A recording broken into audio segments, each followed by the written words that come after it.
right when And your gone. Siri went off, I would have heard like it would have been like that right away.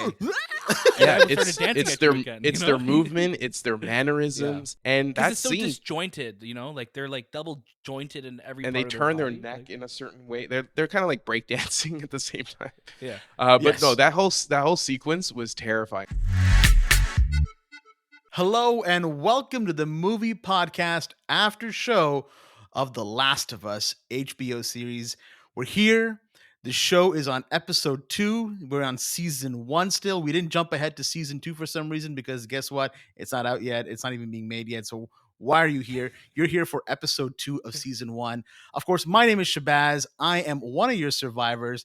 Joining alongside me are some of my other survivors. I've got Anthony. Anthony, how are you doing today? I'm doing well. Excited to talk about episode 2 and getting into the nitty-gritty of what we just watched, where we just came from. You started off with an accent, like you had this like twang in your voice, and I was like, "Oh, are you one of the more like I'm a Southern survivor?" And then you went back to Anthony so quickly. So Oh, I maybe didn't you're know I was infected. pulling Maybe up. you're infected. You know, we Southerners. I can't do it. I can't do it. What was that? We Southerner. We Southerners, we survive. And then now I have many accents that come out of my mouth, and I don't know that's where a they sign come of the from. infection. I believe that's a sign of the infection. It's a twitch, and then you switch accents. Definitely, it's a little part of my brain here. It's a little fungal. Oh, And I speak a different It's- language. Anthony's hair, all of his hair right now is all just fungal, like cordyceps. Oh Yeah, God. that's where they're all on his head. They made You know a what? wig for him. It does kind of look like the inside, It like does. the fungal cordyceps that comes out of the mouth. It does. It That's does. rude. Yeah, That's and rude, speaking, man. I know. I just I'm taking myself back here. I'm like, wow, what we're saying is actually really mean. Like that actually is That's kind of hurtful. so mean. Yeah, that is kind of hurtful, and I'm so sorry, Anthony.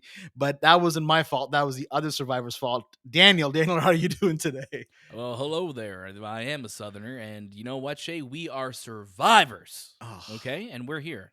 I have a We're bone. here, I have a and- bone to pick with that line, but we'll get to that eventually. Okay, sorry. I thought you had a bone to pick with me. And No. sir, I have no meat on these bones. You can't pick anything. You know. My God, what's going on here? Or what I kind of don't know. zombies are these? This is the thing, Shay. We don't know what really happens to the body That's true. once someone is bitten. We know they get turned. Quick question before we get into this episode, because I know we have Sure. a lot to cover.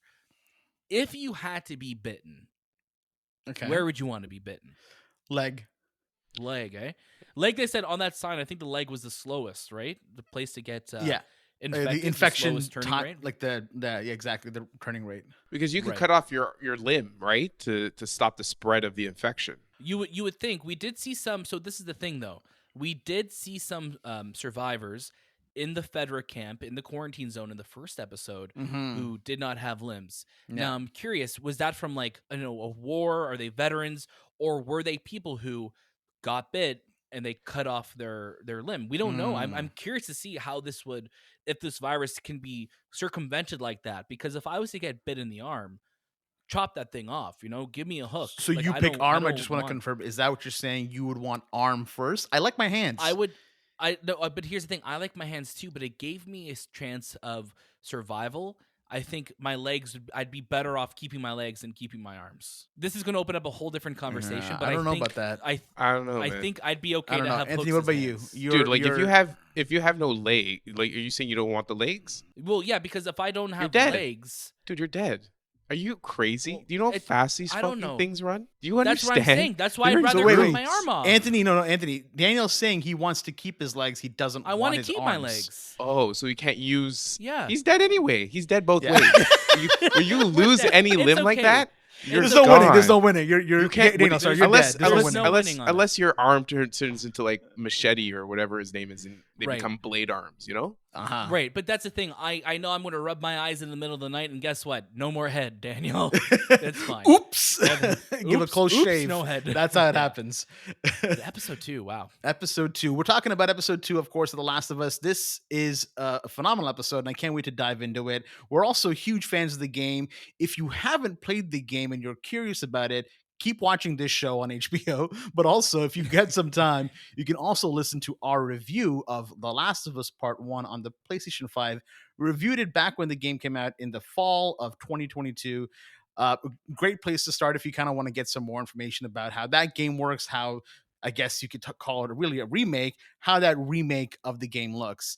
Now, that game was, one of the directors of that game was Neil Druckmann, and the director of this episode 2, was also Neil Druckmann. Now, Neil Druckmann and Craig Mazin have been writing the series together. They've been working on the series for a long time.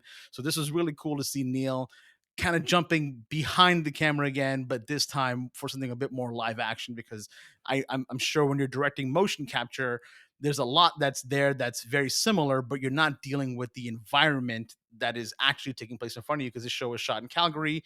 We're from Canada, so that's another big boost for us. And I of think that's course, just how Calgary looks. that at is this also, point. yes, absolutely right. Somebody from Calgary, they'll need to correct us. They'll need to let us know Well, if this is what actually Calgary looks like. I was on vacation in Calgary in, I think, 2021, around the time they were shooting the show, actually, and it looked the exact same.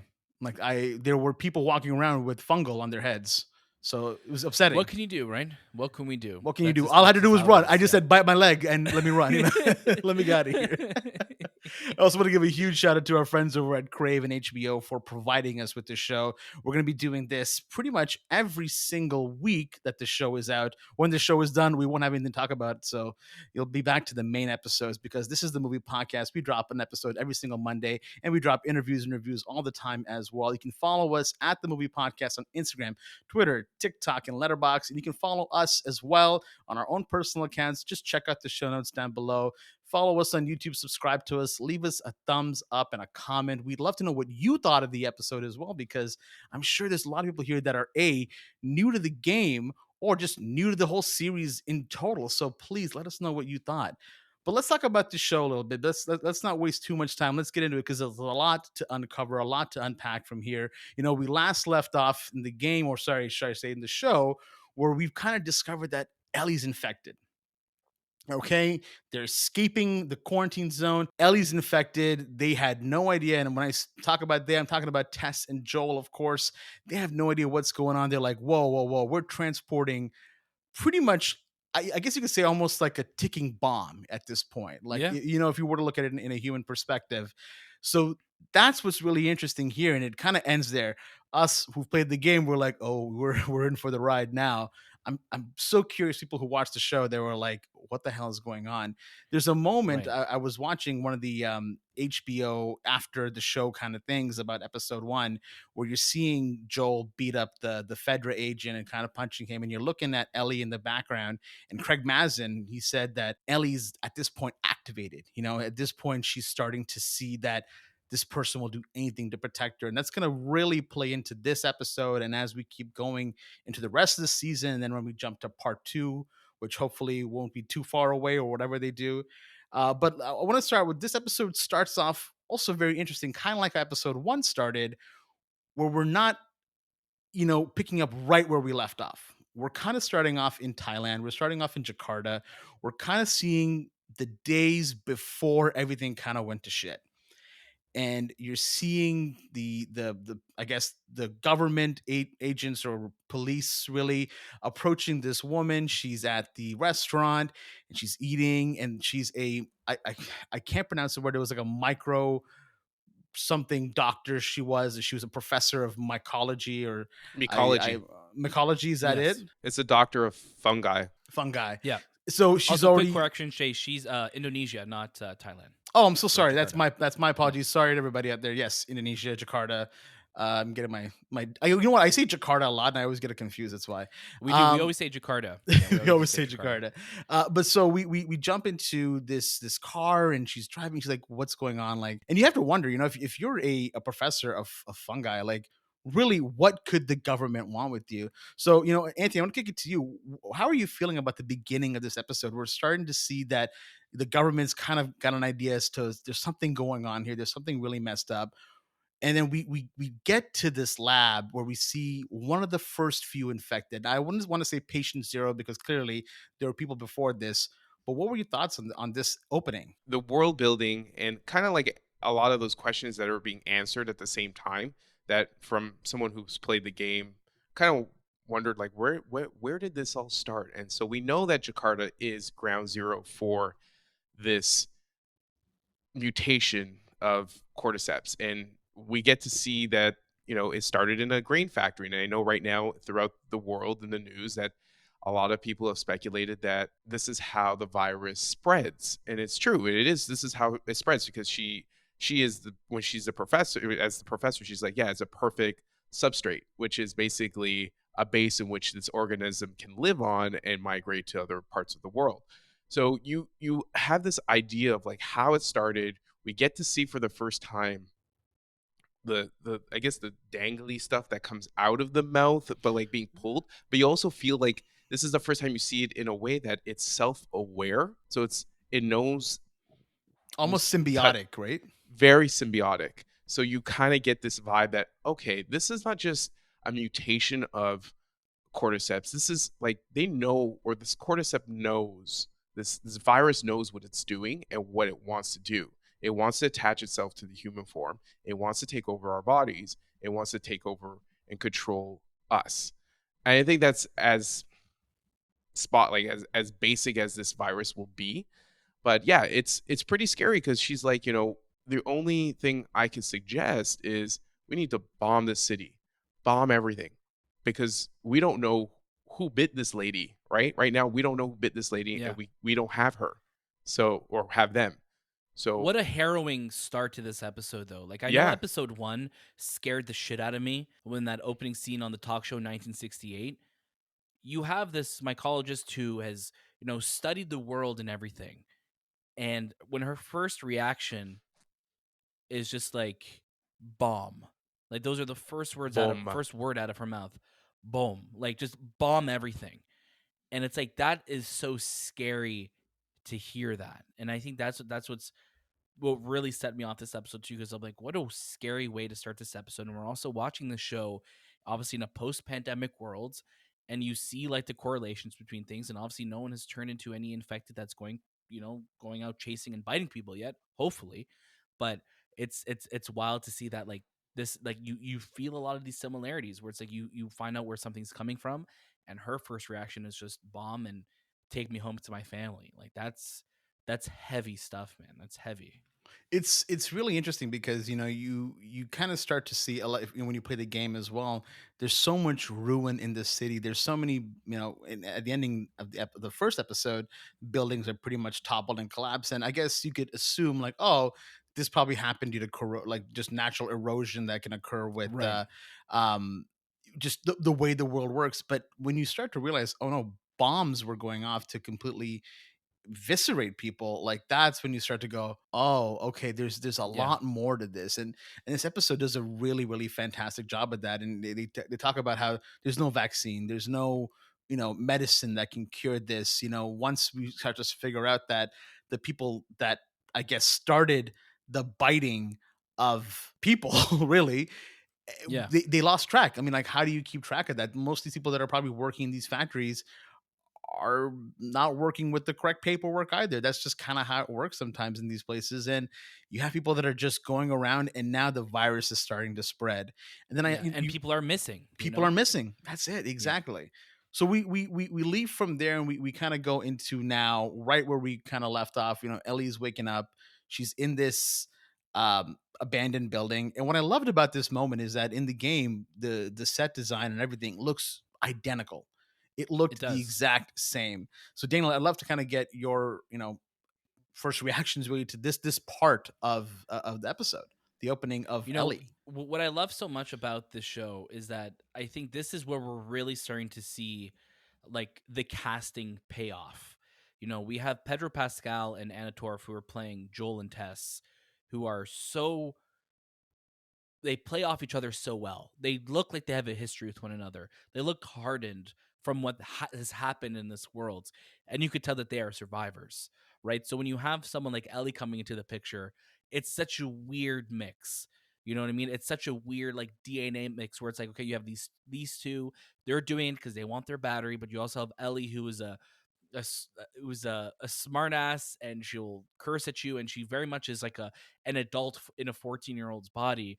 And they're just figuring out, what are we going to do with this girl? And I believe it when Joel has his gun on her. Like, Joel will shoot her. Joel, I think, is at that point in his life where it's like, whatever happens here, I'm looking out for myself, I'm looking out for Tess. I will put you down if I have to. And you believe that in Joel. And obviously, you don't want him to, because you want him to go off and have the adventures, but you also know that they don't like each other right now.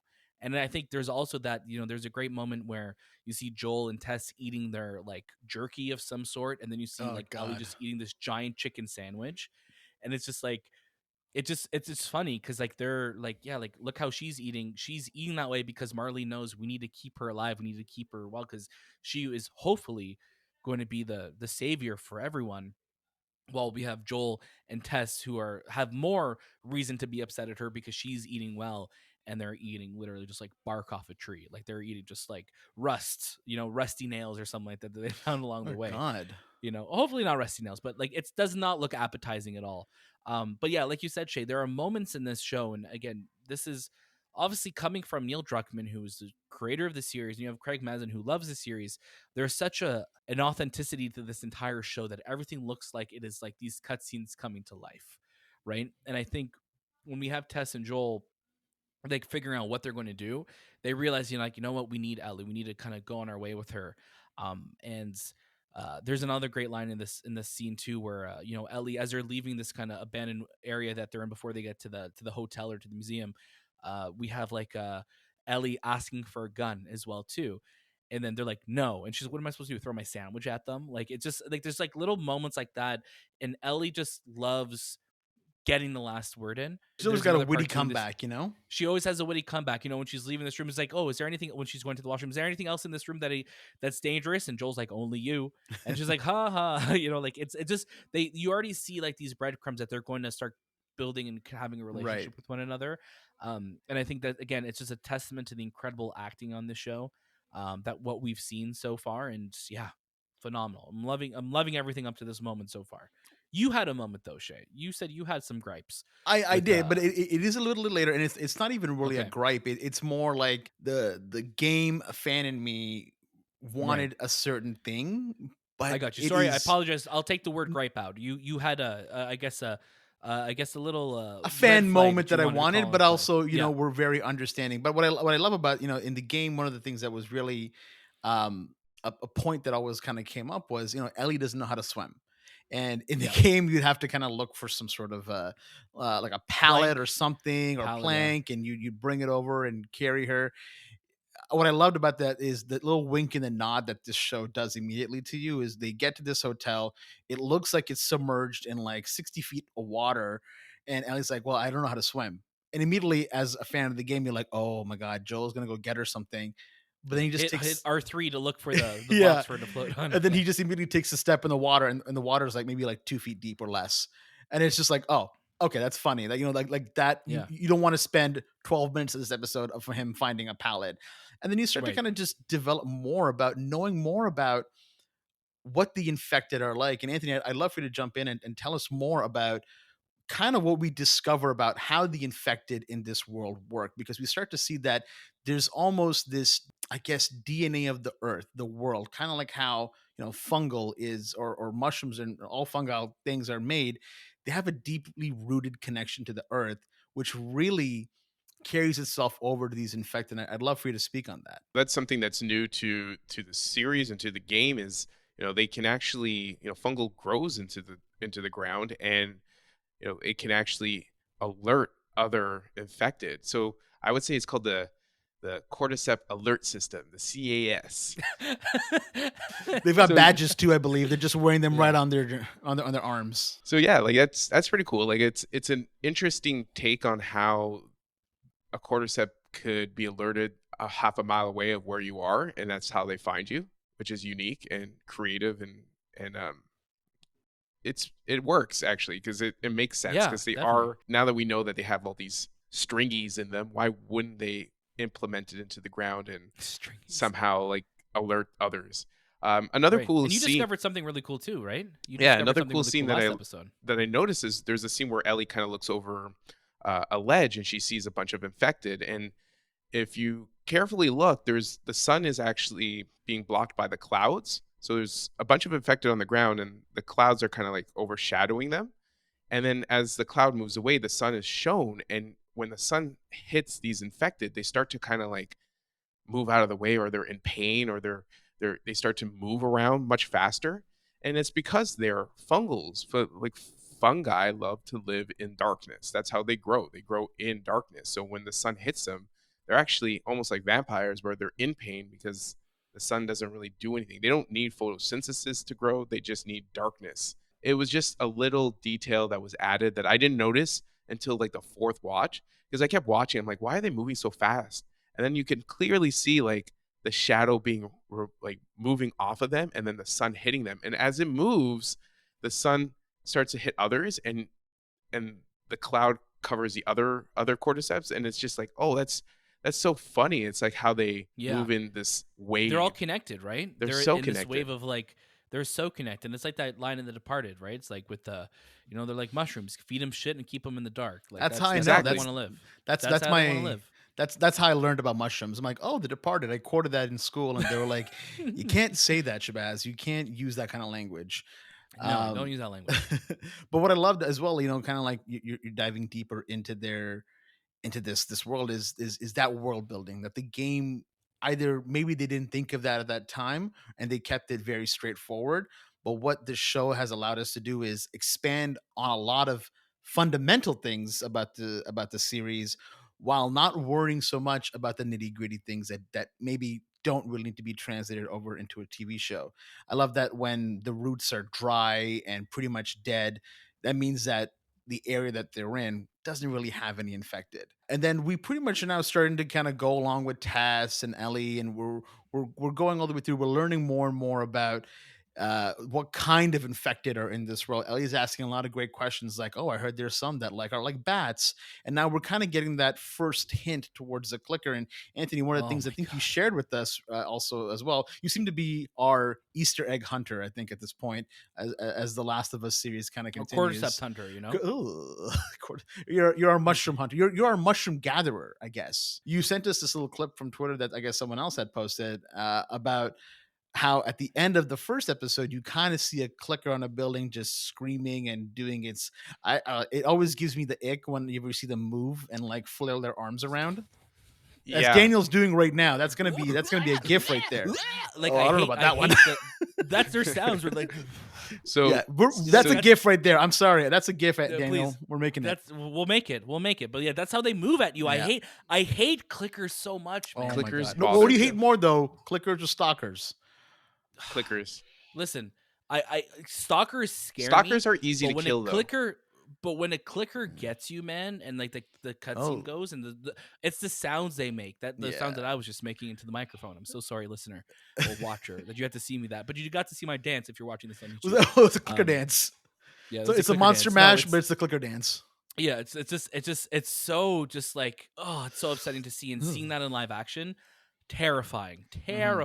Yeah, clickers in this episode, we're introduced to clickers, and as you know, they can't see, but they can really hear. So, you can really see it in Ellie's face. She's for the first time in her life, she's out of the QZ. She's experiencing everything that's happening, and she's now introduced to a new type of infected. When you see this clicker for the first time, it's scary.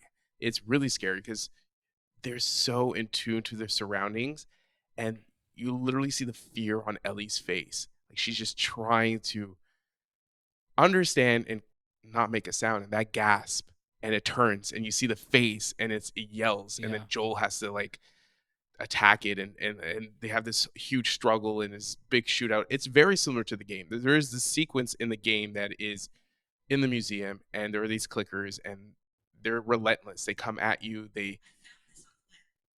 I guess my watch thought I was saying something. It's a clicker. Your watch is a clicker. It's a clicker. Listen, if we had smartwatches in the apocalypse, we're done. We're dead. Clickers were around us, they'd be gone. They'd activate somehow. Right when your Siri went off, I would have heard the click. Like, it would have been like that right away. Yeah, it's their movement, it's their mannerisms, and that's so disjointed. Like they're like double jointed in every. And part they turn their neck in a certain way. They're kind of like breakdancing at the same time. Yeah. But no, that whole sequence was terrifying. Like, watching it in like live action and feeling the fear and seeing the fear just puts it on a whole nother level. Because when you play the game, you're behind them, you're kind of moving, but you actually have different camera angles now. You feel the fear that's you that you see in this sequence, which is, pretty well done. Yeah. Yeah, it's absolutely terrifying. And in the show, we're only seeing this moment one clicker. Imagine in the game, there's like usually two or three. They're all hanging out. They're having a clicker party, and the next thing you know, you make a sound or you make a move, and then they start attacking. I love, and I want to talk about this really quickly. I love the practical effects that they've gone with the prosthetics. Yeah. I'm not sure who the prosthetics designer was. Maybe it was Mike Marino. No, I'm just kidding. I don't know if it was, but it's phenomenal. You can see they made it look very natural. You know, the clickers, they have that almost open mushroom fungal kind of look that almost looks like an antenna or like a dish to capture those sound waves, to capture that sonar kind of a vibe here. And I think, man, they nailed it. I'm looking at the picture of the clicker right now on my screen, and Yes. they've got some fucked up teeth. I won't lie. There's some really bad Yeah. teeth. Barry Um, Gower, Barry who's Gower, you the know, prosthetics designer who worked on Game of Thrones, Stranger Things, Chernobyl, The Witcher, House of Dragon, and more. Yeah, man. Thanks so much. Thanks so much, thanks for the Barry, new for the nightmares. You nightmares. know, thank you. Yeah, seriously. And this is a great moment because we start to feel the tension. We start to see that when you're playing the game, you feel this level of invincibility, not only because you are maneuvering the characters, but you know that if you die in this game, you'll just come back to life and start Yeah, playing it's not again. permadeath mode. We don't It's play not permadeath it's not mode. permadeath mode No. exactly. Whereas in this show, you really feel that it is a life or death moment. The stakes are a lot higher because they can't just die in the show. The show ends, Yeah. There's a and finality to it. there's a finality to it exactly. And then a big scuffle happens. You can see that the clicker is trying to get after them. There's almost, you could say, the situation that occurs with Tess and the clicker and a few of the other zombies that kind of come out of this. And we start to kind of now go towards where they're supposed to just drop off Ellie. They're supposed to be the fireflies there. We get to this area, and they're kind of surprised that it's so quiet. Usually not a great sign. We open the door, we look inside, and immediately what do we see? Pretty much just everyone dead. Daniel, I'd love to get your take on what this scene was like for you. I think, as a fan of the game, and obviously we're not doing kind of future spoilers for like what we know happens in the game. We'll keep the spoilers to the episode itself, but um knowing what we knew going into the scene, you're just waiting to be like, okay, like we're gonna something that things are about to shift here, because this is the mission that we set on together. Tess is saying, this is my last stop. We're seeing this through. This is real. And then you're wondering like, oh shoot, like why is she all of a sudden team Ellie? Why is she focusing and pushing for like this mission now? Why is she a big believer in the Firefly mission? And it's like, well, Ellie realizes it. She's been bit. And when she like, she reveals the bite, I got scared for a second. 'Cause I'm like, what if I had a bite? Yeah, I was looking over You know? there. It looks like you kind of have one, man. No, I think it's just hair. I think it's just hair. But I was just like, oh man, she's been bit, and there's no coming back from it, especially where she's bit. She's bit, like you can't cut that off. Like it's like your neck and shoulder area, so you're pretty much a goner. And they have to. Joel, I think Pedro Pascal's acting again. It's that moment where like Joel's first reaction is just like, show me, like he can't believe it. He doesn't want to believe it. She shows it. This is real. She goes to Ellie, and I think Ellie gets bit again. Does she not?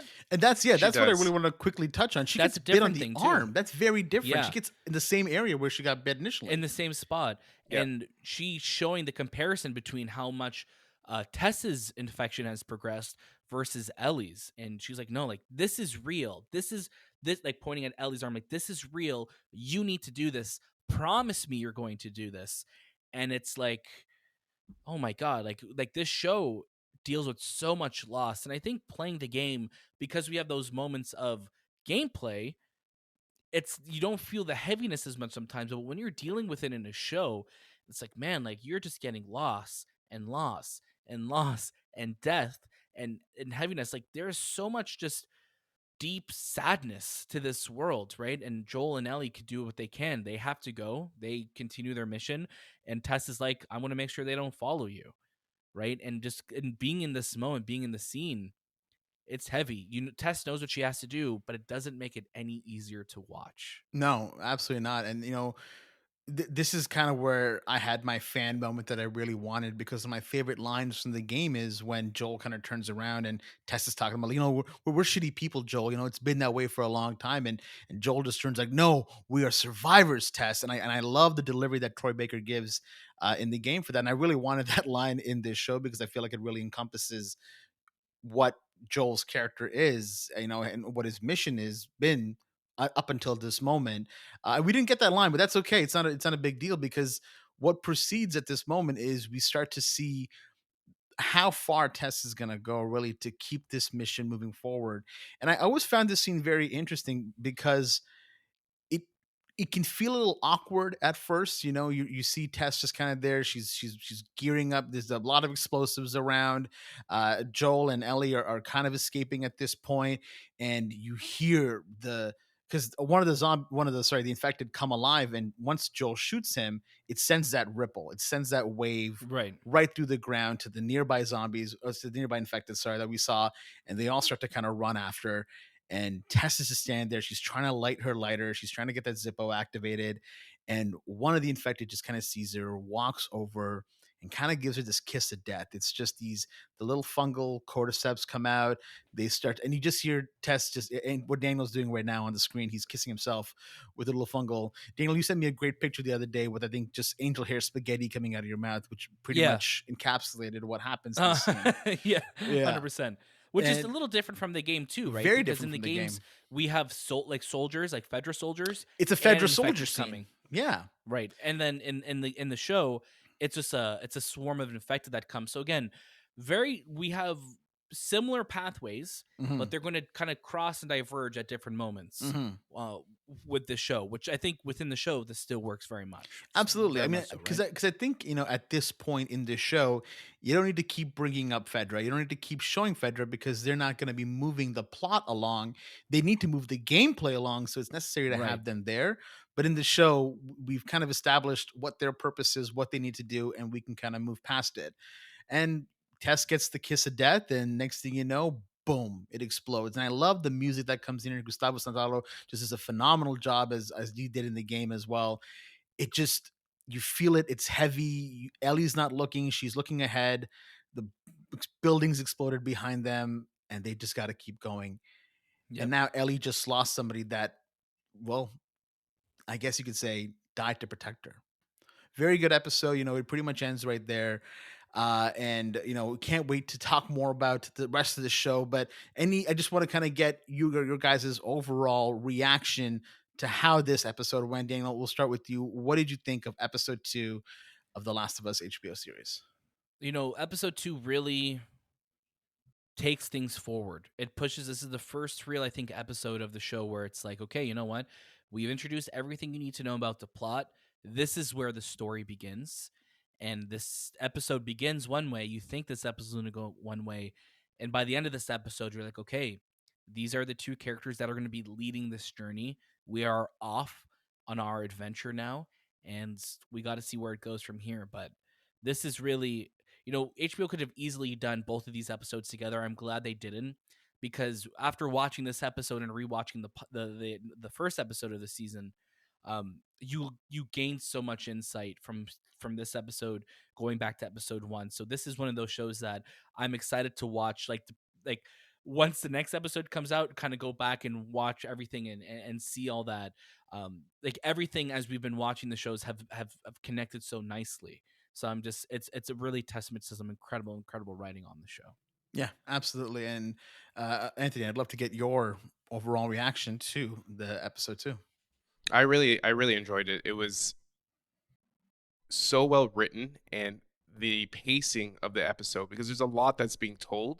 There's a lot of world building. We start off in the beginning, and then we kind of go through this world. We get these clickers, we get all these new things that are added, and you end off with this shocker that Tess is not going to be joining the team. She's infected, and boom, now it's just Ellie and Joel, and we kind of go from there. And this is where the adventure begins. And I just want to go back to Tess's that kiss, the kiss of death. I think the underlying message, from what I've been understanding from the creators, is love is that underlining message for the show. And I don't like how weird could it be that maybe these cordyceps feel love with one another? And I know that sounds weird, but like this is the first time I've ever seen a kiss like that in this type of world. And would it be would it be wrong to say that they knew who she was and they knew she was infected and that she was joining the team somehow? And a kiss Yeah. is just a way of just marking that. I know that sounds weird instead No, of a no, it bite. sounds like I initiation. feel It like sounds like that welcome. symbioteness of this virus is It very is somehow, like a symbiote for and sure. it feels like okay, there is love between them, even though they're mutating human Yeah. beings and Love taking and control. survival, I think, for And both it's of this them, right? Love and world that survival. now we are experiencing. So it's a little bit of an interesting take on these cordyceps. They're more complicated than just being, oh, we're infected and we bite things. There is some sort of base of love in them as well. But Yeah. well done, very very good second episode. Yeah, I'm right there with you guys. I think this episode did a phenomenal job of pushing it forward. It gives us our first major death, obviously beyond Sarah in the first episode. This is where you think, oh God, Tess is going to be carrying us through the end of the show. We're going to be seeing the Tess and Joel adventures with Ellie.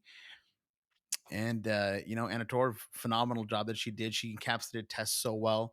I don't think anyone could have done it any better. And I loved it. I love this episode so much. Of course, we're going to be going into the third episode. We already kind of know that um, Tess wanted Joel and Ellie to meet up with to Bill and Frank and see them and see if they can kind of carry this mission forward. So episode 3, we're going to be diving deep into that as well because we want to know more about this world. If you're enjoying The Last of Us on HBO, let us know what you think about this episode.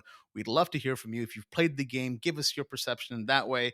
And if you haven't played the game, let us know what you thought as well. Again, huge shout out to our friends over at Crave and HBO for providing us these episodes a little early as well so that we can be right on time once the show ends to give you our thoughts, our breakdowns of everything. You can follow us at The Movie Podcast on Instagram, Twitter, TikTok, and Letterboxd. And make sure you're subscribed to us on YouTube. Give us 5 stars on Apple Podcasts and Spotify. That was This Time with The Movie Podcast, and we'll see you next.